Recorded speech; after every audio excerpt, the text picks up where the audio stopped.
Possible sets के corresponding अपन field components में value रखते हैं, ये सारे ऑल फील्ड जीरो हो जाते हैं जिस मोड के करस्पॉन्डिंग, वो तो एग्जिस्ट होगा नहीं, और जिससे करस्पॉन्डिंग फील्ड्स एग्जिस्ट होते हैं वो क्या होते हैं, मोड एग्जिस्ट होते हैं। तो वो अपन डोमिनेट मोड, फिर उन पॉसिबल में से अपन वो सेट लेते हैं जिसके लिए फ्रीक्वेंसी सबसे कम हो, वो डोमिनेट फ्रीक्वेंसी का एक्सपेंशन है। हो सकता है गाइड वेवलेंथ पर न्यूमेरिकल आ जाए या गाइड इंपीडेंस पर न्यूमेरिकल आ जाए। तो इसलिए आपने उनको सबके फॉर्मूले भी mn की मतलब पॉसिबल मोड्स में फिर mn की वैल्यू जो गिवन होती है उसके बेसिस पर इसका अपन एनालिसिस कर लेते हैं। ये हो गया अपने पास TM मोड का analysis in 2 steps, field pattern characteristic और guide characteristic.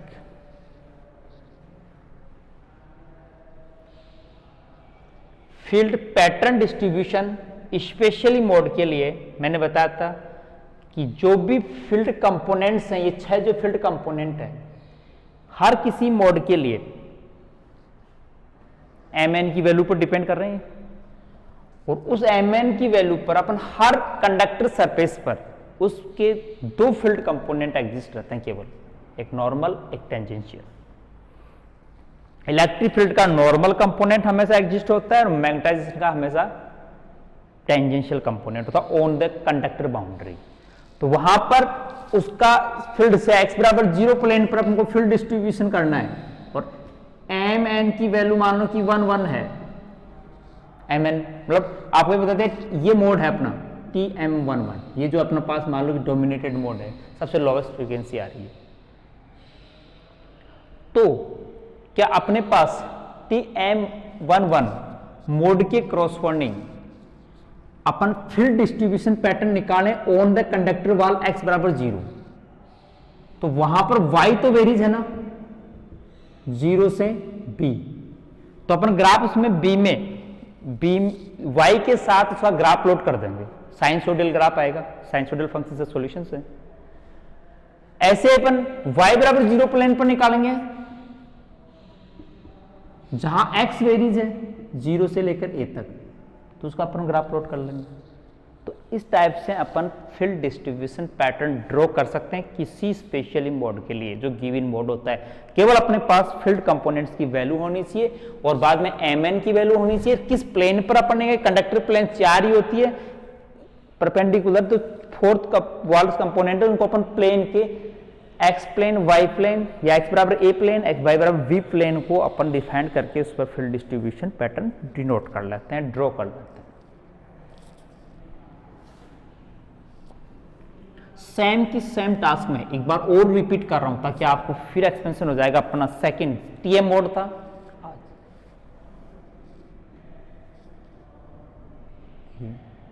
Wave propagation in TE mode,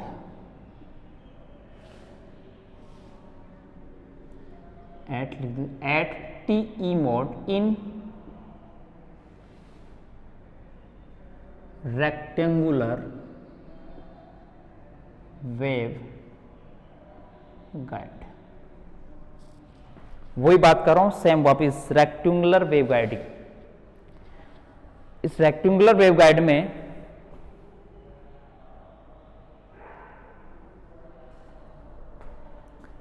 rectangular waveguide के अंदर TE मोड की अब तक जो अपन एनालिसिस कर रहे थे वो TM मोड का कर रहे थे ध्यान। तो TE मोड में for the TE mode means EZ is definitely 0 but AZ is not 0। तो एक फील्ड कंपोनेंट तो फाइंड आउट गया। Then for this A Z field propagation, मतलब LZ Z डायरेक्शन में जो फील्ड प्रोपोगेशन है, for this A Z field propagation in this mode मतलब TE mode, the wave equation del square A Z upon del X square, चाहे मैं यहां del,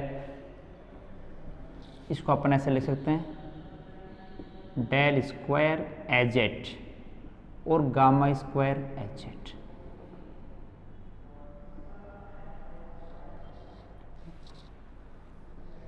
propagation along to Z direction, so del upon del Z is equal to minus gamma जी,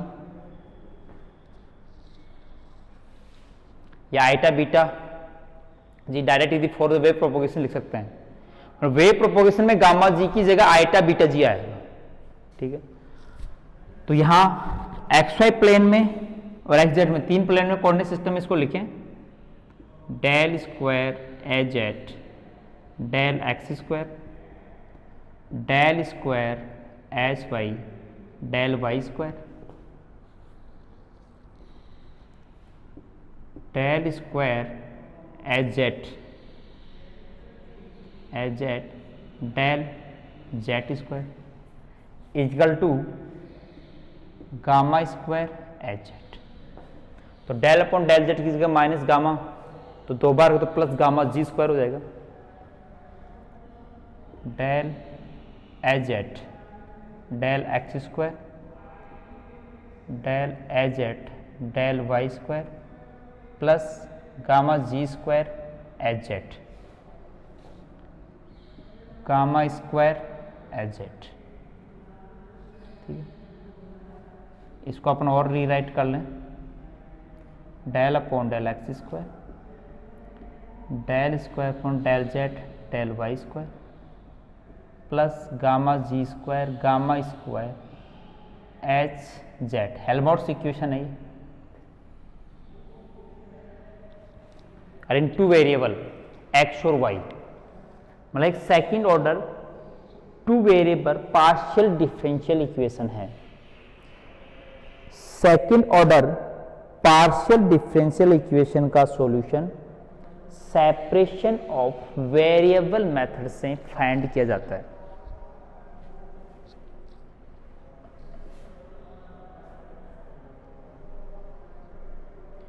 तो देखिए equation 1 दे देते हैं, इसका solution निकाले। अपन ने जो मोड एज्यूम किया उस मोड के लिए अपन ने वेव प्रोपोगेशन कांस्टेंट्स निकाल लिया, इक्वेशन वेव प्रोपोगेशन इक्वेशन निकाल लिया, जिसमें E Z component is propagate along to Z axis, E Z is always zero, ठीक है। तो इस एजेड को निकाल के फिर अपन अदर जो फील्ड कंपोनेंट्स है वो फाइंड करेंगे। तो इसके लिए क्या करें, second order partial differential equation को सोल्व आउट करने के लिए अपन separation of variable method use कर रहे हैं। तो using the separation of variable method, late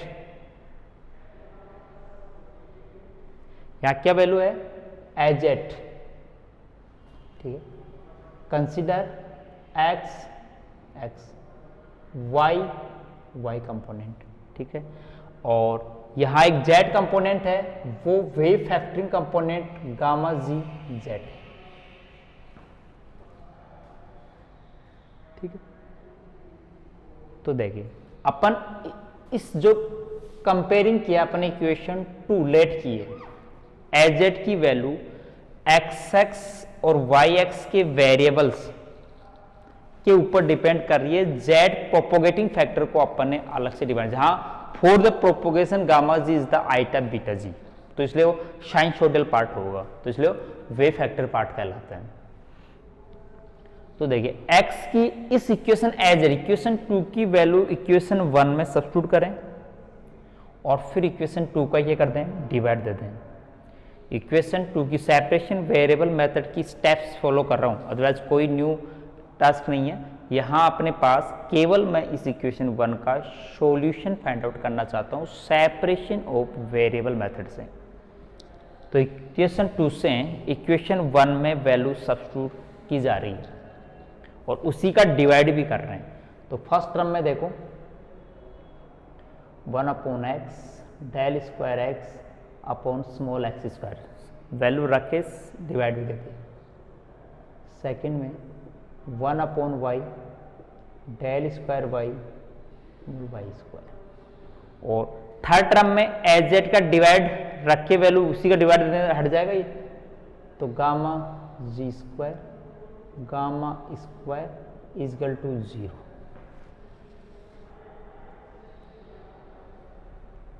इसमें 3 terms are independent each other, so they should be equal to separately equal to constants, as such total sum of is 0।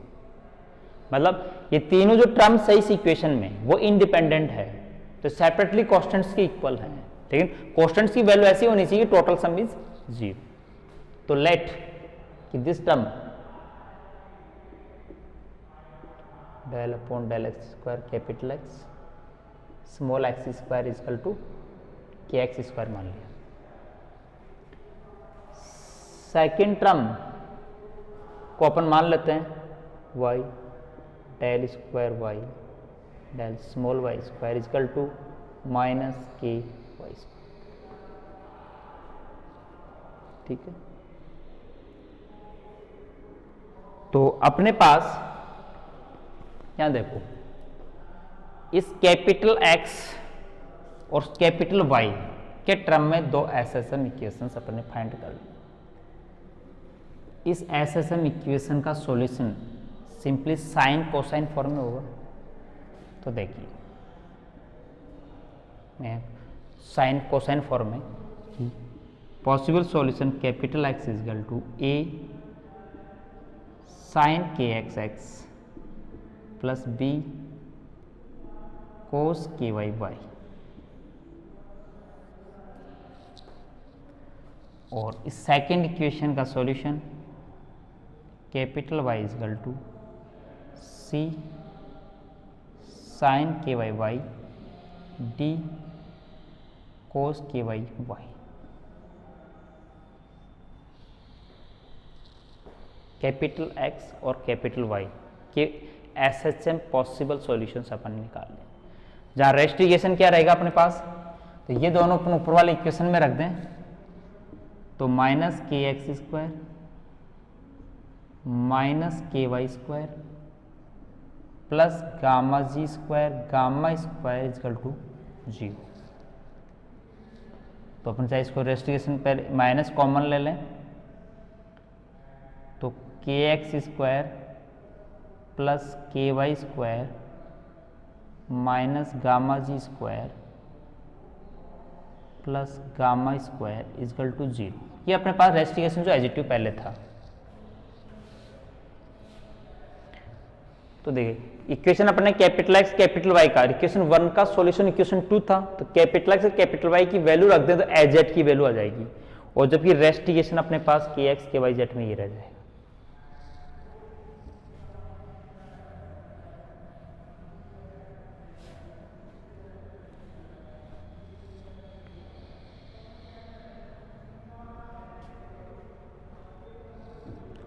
देखो H Z की value capital x का value रख रहा हूं ए sine K X x plus B cos K Y sorry के x वाला ही है भी के एक्स एक्स। ठीक है, दूसरा सी sine K Y Y plus D cos K Y Y ई की power minus gamma G Z. ये है जेड की वैल्यू, और रेस्ट इक्वेशन अपने पास ये है। तो अपने पास इसमें कांस्टेंट्स है ए बी सी डी के एक्स के वाई, तो इन कांस्टेंट्स की वैल्यू अपन वही सेम किसके बेसिस पे निकालेंगे, बाउंड्री कंडीशंस। तो इसमें केवल अभी पिछली बार अपन को बाउंड्री कंडीशंस की वैल्यू निकालने के लिए फील्ड कंपोनेंट से पहले कोई जरूरत नहीं थी फील्ड कंपोनेंट फाइंड करने की, लेकिन यहां पर पहले अपन को फील्ड कंपोनेंट फाइंड करने पड़ेंगे, कारण कि जो टोटल 4 वॉल्स हैं, जो कंडक्टर वॉल्स हैं, उस पर एच जेड हमेशा टेंजेंशियल रहेगा, और tangential component of H does not 0, तो अपन बाउंड्री कंडीशन यहां अप्लाई नहीं कर सकते। हाँ, इसका किसी के साथ में नॉर्मल कंपोनेंट हो तो ये क्या होता है 0, तो अपन को अदर जो फील्ड कंपोनेंट पहले फाइंड आउट करके फिर उसमें बाउंड्री कंडीशंस को अप्लाई करना होगा। तो अपन यूजिंग द मैक्सवेल इक्वेशंस, यहां दोनों एजेड की वैल्यू तो निकाल ली अपन, और क्या फाइंड कर, इजेड अपन को पहले फाइंड है, तो अपन को निकालना क्या है, EX, EY, HX और HY। फिर अपन बाउंड्री कंडीशंस अप्लाई करेंगे। तो using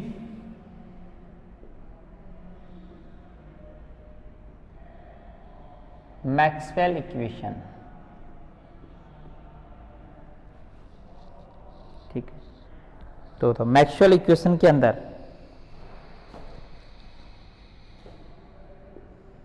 third Maxwell relation del cross E बराबर mu del H upon del T, वो डीबी अपॉन डी टी होता है, तो एच कंपोनेंट में लिख लेते हैं।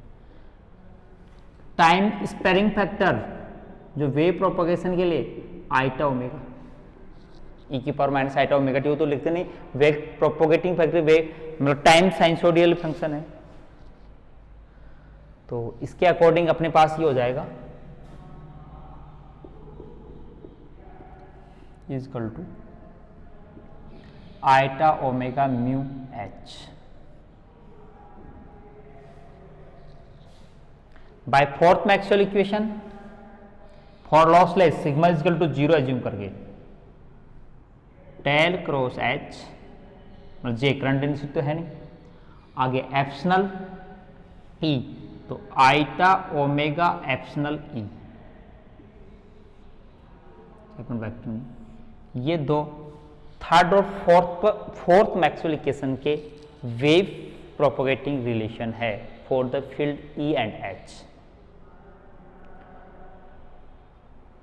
Then by these equations the components of E and H were interrelated by these comparing of both are coefficient corresponding coefficients या corresponding components से X component का, Y component, Z component का comparing करके इनके जो फील्ड कंपोनेंट्स है उसमें relation find out करेंगे, और वो रिलेशन अपन केवल ओनली फाइंड करना चाहते हैं in terms of E Z, where EZ always take to 0 और अदर फील्ड कंपोनेंट्स के जो वैल्यू है EX, EY, HX है, चार कंपोनेंट्स की वैल्यू एजेट के टर्म में निकालनी है, EZ को क्या करना है 0।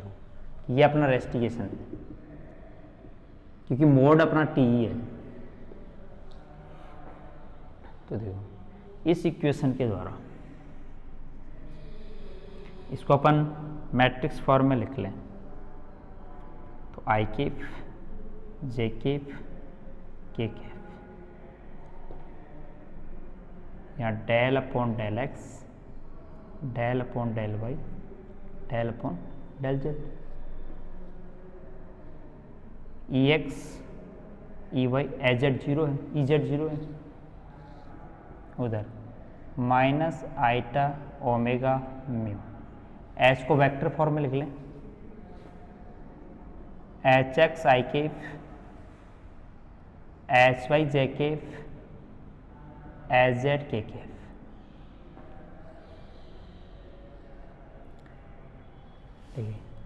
इस इक्वेशन में दोनों साइड में I cap, J cap, K cap के कोएफिशिएंट का कंपेयरिंग करते हैं, कंपेरिजन करके इक्वेशन निकालें। तो देख कंपेयरिंग करके इक्वेशन आई केप वाला कंपोनेंट मल्टीप्लाई होगा 0 माइनस, तो comparing the coefficient of I cap, J cap and K cap in both are side.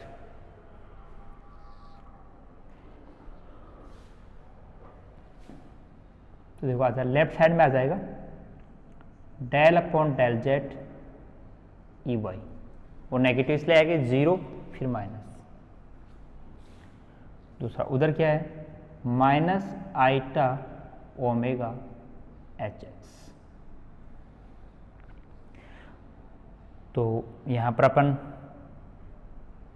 Negative cancel कर सकते हैं, और देखो factor del upon delta J की बराबर भी गामा जी है, माइनस गामा जी, यहाँ माइनस गामा जी, तो डेल अपॉन डेल जी मैं गामा जी नोट कर दूं तो पॉजिटिव आ जाएगा ये, मतलब gamma G E Y is equal to minus iota omega H X, ये रिलेशन हो गया अपने पास एक ई वाई में और एच एक्स में, एच एक्स, ठीक है।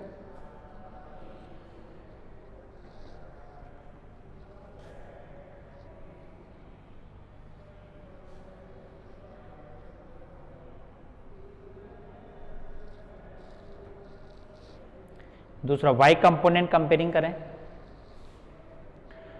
तो देखो डेल अपॉन डेल जेड और E X minus zero equal to minus iota omega mu H Y, इसकी जगह माइनस गामा जी लिख सकते हैं, E X minus iota omega mu H Y, minus minus cancel हो जाएगा तो अपने पास चाहे ई एक्स का लिख लो iota omega mu upon gamma G H Y, second relation capital. Inter relation से अपने पास कई चार रिलेशन आए जिसके द्वारा अपन एच जेड के टर्म में जो रिमेनिंग 4 कंपोनेंट्स है उनका एक्सपेंशन ड्राइव कर रहे हैं, बाद में अपन उसकी बाउंड्री कंडीशन से अप्लाई करेंगे। क्योंकि डायरेक्ट अपने पहले बाउंड्री कंडीशंस यूज क्यों नहीं की, वो इसलिए नहीं की कि एच जेड कंपोनेंट था वो ऑल आर 4 बाउंड्रीज ओनली और at tangential component is always staying in the tangential, so all tangential is zero, तो अपन उसे कांस्टेंट निकाल ही नहीं सकते। नॉर्मल कंपोनेंट से टेंजेंशियल कंपोनेंट नॉट जीरो होंगे, तो देखिए अपन ई एक्स के वाला तो डेल अपॉन डेल एक्स का, डेल अपॉन डेल वाई का,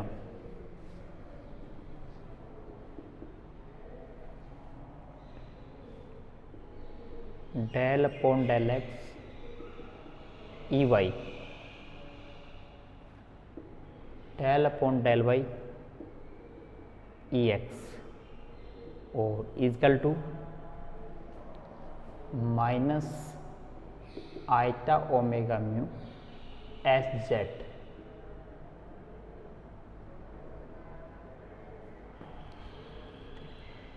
तीन रिलेशन तो आ गए। अब इस इक्वेशन से फोर्थ मैक्सवेल इक्वेशन का भी अपन solve out in components term में करें, इंटर रिलेशंस निकालें।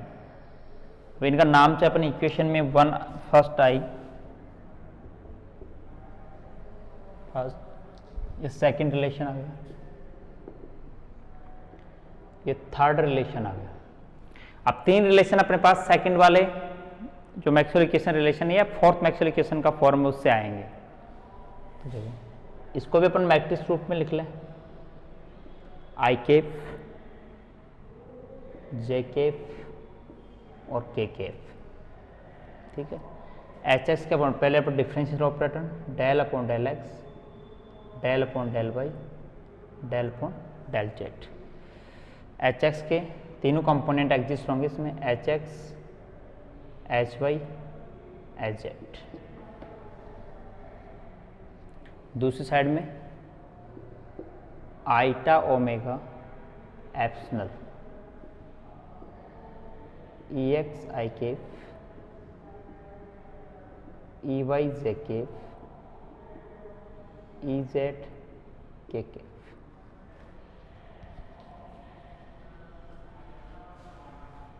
तो देखो कंपेयरिंग कर रहे हैं coefficient I cap, J cap और के केप का। तो देखो आई केप के लिए कंपोनेंट क्रॉस वाला तो del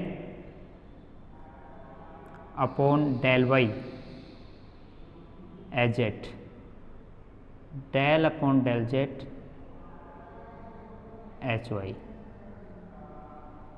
iota omega epsilon E X. तो इस इक्वेशन को अपन del upon del G gamma, ये जो del upon del G minus gamma G लिख सकते हैं, ये कंपोनेंट सोल्व हो जाएगा अपने पास। तो इसको मैं रिमूव करके लिख लेता हूँ ताकि अपनी इक्वेशन आगे ज़्यादा न बढ़े।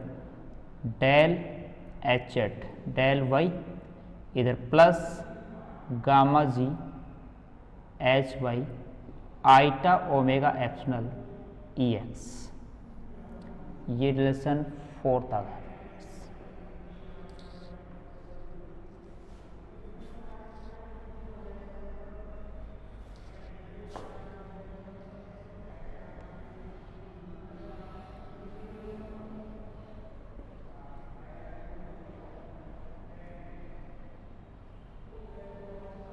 ठीक है, रिलेशन वहां से उस इक्वेशन से सेकंड जे केप का कोफिशिएंट, तो जे कोफिशिएंट के लिए del upon del Z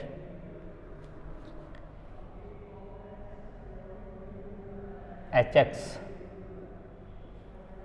minus del upon del X H Z. ठीक है, उधर वाई कंपोनेंट कौन सा है, iota omega epsilon E Y. ठीक है, डेल अपॉन डेल जेड के माइनस गामा जी लिख सकते हैं और दोनों माइनस कॉमन आ जाएगा, तो मैं del H Z upon del X plus gamma G H X, इसको बाद में लिख लिया, इस टर्म को पहले लिख लिया, इजकल टू इधर माइनस लगा दूंगा iota omega epsilon E Y.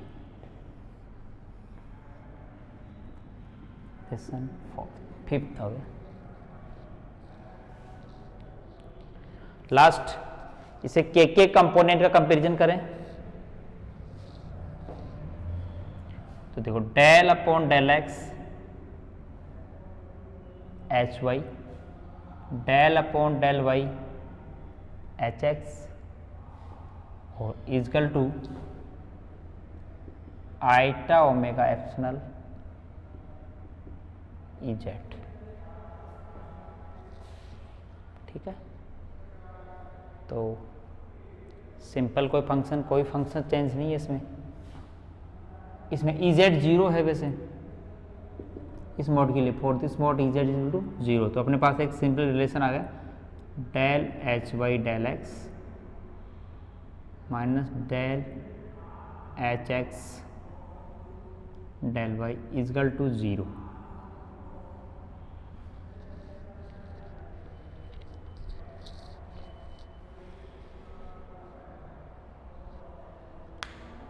और इस टाइप से होने से फील्ड का डेरिवेटिव जीरो। तो अपने पास ये 6 रिलेशन है वो।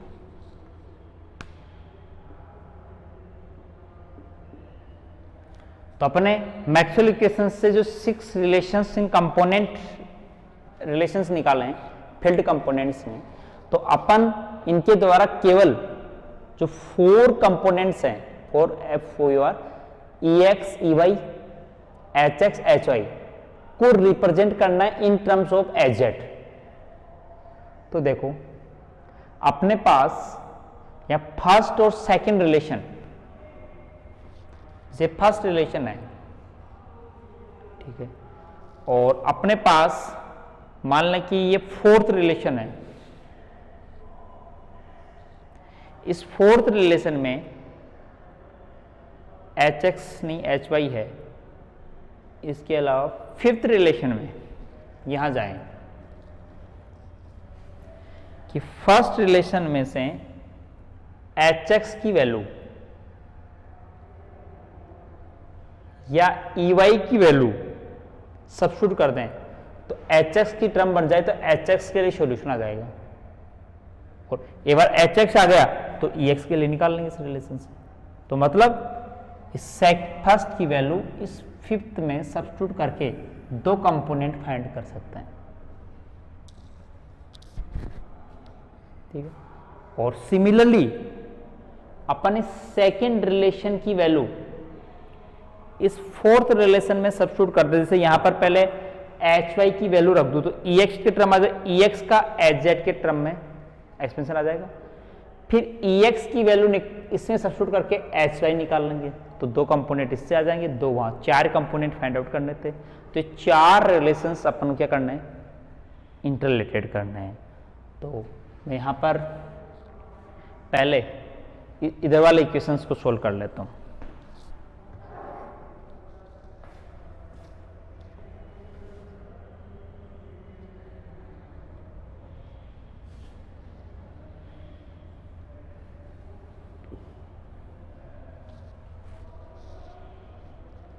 डेल एच डेल एक्स ये टर्म तो रहेगी अपने पास।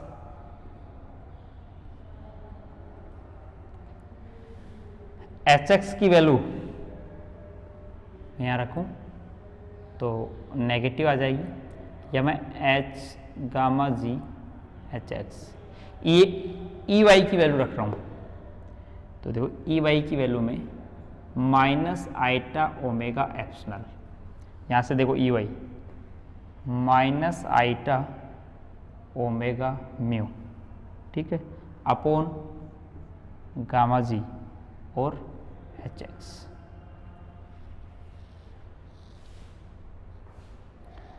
आइटा आइटा -1 तो माइनस नेगेटिव आ गया, omega square mu epsilon upon gamma G, minus omega square mu epsilon gamma G H X, ठीक है। एच एक्स की दोनों टर्म को एक तरफ ले आओ,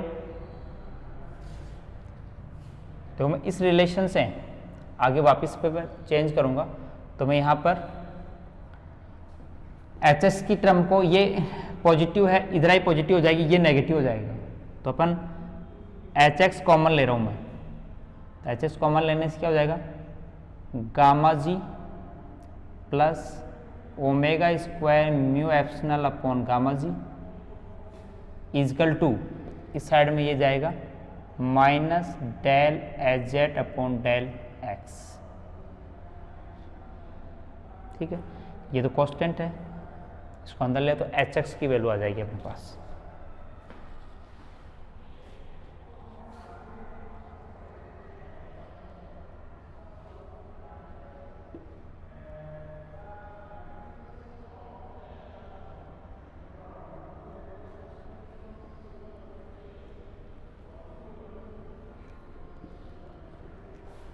तो देखो एच एक्स का क्लियर वैल्यू आ गई, एच एक्स इजगल टू, नीचे जाएंगे गामा को अपन एलसीएम ले लेंगे, तो गामा जी स्क्वायर ऊपर हो जाएगा, gamma G square plus omega square mu epsilon, और नेगेटिव है del H Z upon del x,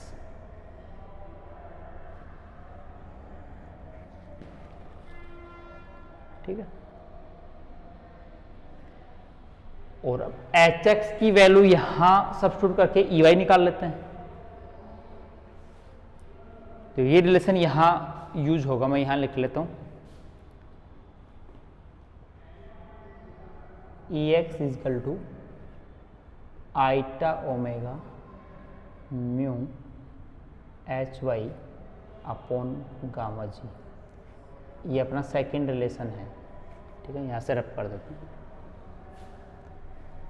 तो एच एक्स निकाल लिया अपने, तो वहां एच एक्स ई वाई की वैल्यू निकाल रहा हूं, E Y is equal to negative negative cancel हो जाएगा, ठीक है, तो आइटा, ठीक है, omega mu upon gamma G, और अब एच एक्स की वैल्यू आएगी gamma G square plus omega square mu epsilon del H Z upon del X, ठीक है, नेगेटिव कैंसिल हो गया। ये रिलेशन अपना पूरा हो गया फर्स्ट और फिफ्थ रिलेशन में वैल्यू सब्स्टिट्यूट करके। तो अपने पास एच एक्स और ई वाई तो कंप्लीटली कॉन्स्टेंट्स है, एच जेड का डिफरेंशिएशन का टर्म आ गया, एक्स और Y, H Z is function of the X and Y and Z, तो जेड का तो अपन प्रोपोगेशन फैक्टर के बेसिस पर पहले ही अपने कंप्लीट वैल्यू निकाल ली।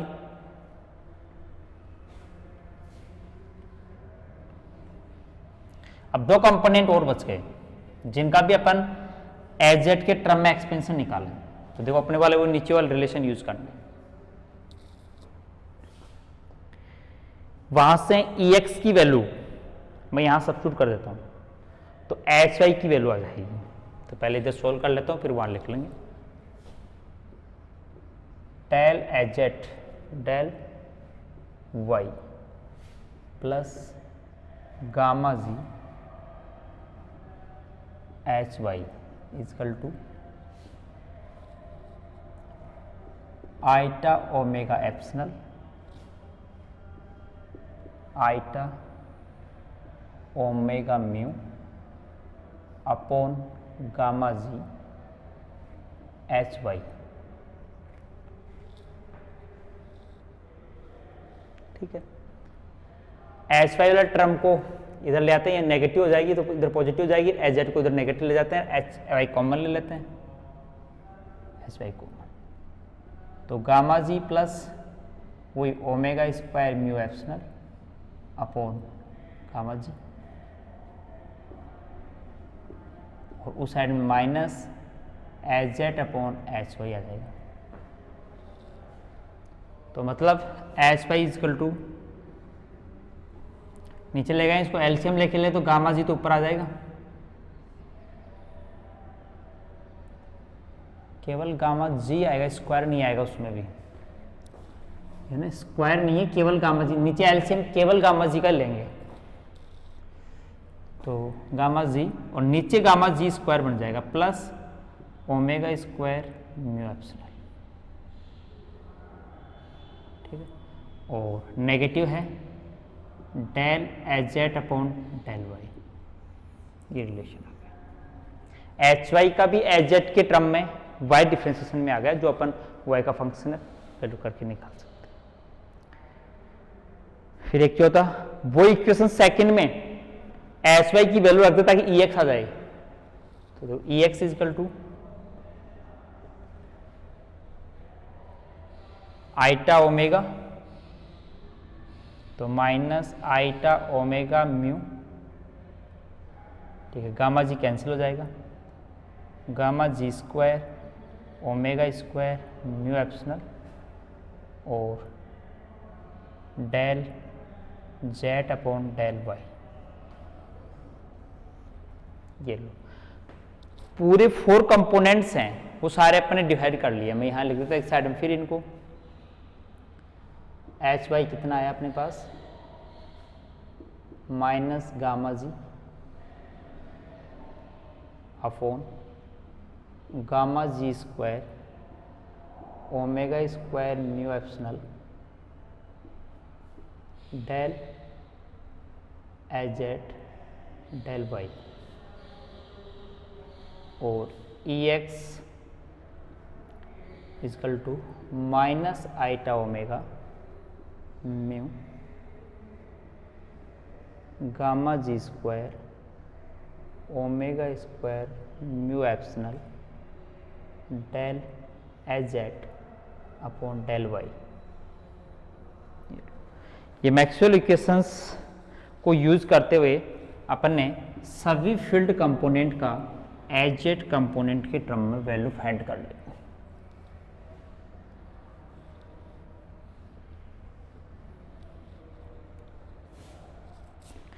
देखो अपन को अब करना क्या है,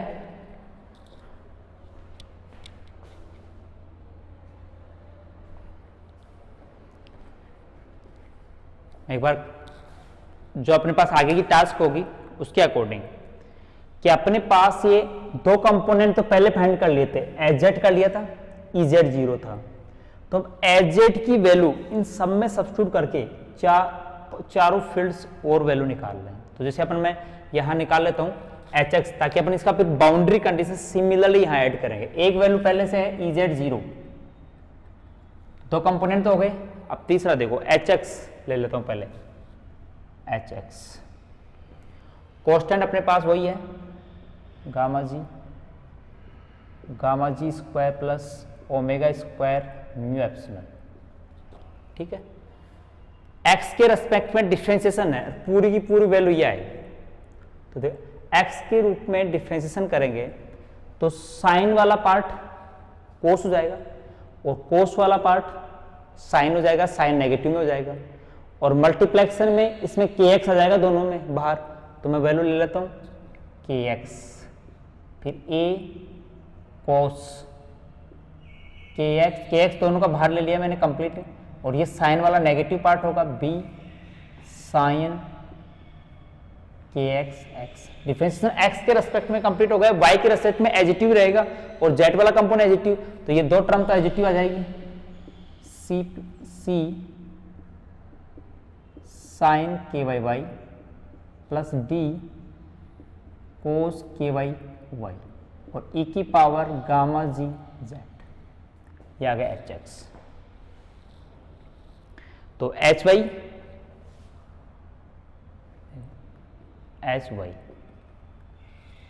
इसमें कांस्टेंट तो अपने पास है minus gamma G square omega square mu epsilon, ठीक है। और y के रेस्पेक्ट डिफरेंशिएशन, तो x वाला पार्ट तो सेम रहेगा, y वाला डिफरेंशिएशन सेम एडिटिव अपन, और किसके y के रेस्पेक्ट में, तो ky कॉमन आ जाएगा इसमें, तो c cos ky y minus d sine ky, और ky दोनों का बाहर ले लिया, x वाला एडिटिव लिख दो a sine kx x b cos kx x और e की पावर गामा जी z, hx पे आ गया, hy आ गया, ex निकालें, देखो पहले कांस्टेंट में बाहर लिख लूं iota omega mu upon gamma G square omega square mu epsilon del H Z का y के रेस्पेक्ट में डिफरेंशिएशन करना है, ठीक है। तो सेम एजेटिव है y वाला, और जो कांस्टेंट्स है वो एजेटिव अपने पास, तो ky c cos ky y minus d sine ky y, और ये पार्ट अलग रहेंगे, a sine kx x plus b cos kx x e की पावर माइनस गामा जी z, hx hy आ गए। एक कंपोनेंट और बच गया hy, ऊपर देखो जो कांस्टेंट है iota omega mu, gamma G cancel हो गया, gamma G square omega square mu epsilon, ठीक है। x के रेस्पेक्ट में डिफरेंशिएशन करना है इसे, तो kx आ जाएगा a cos kx x minus b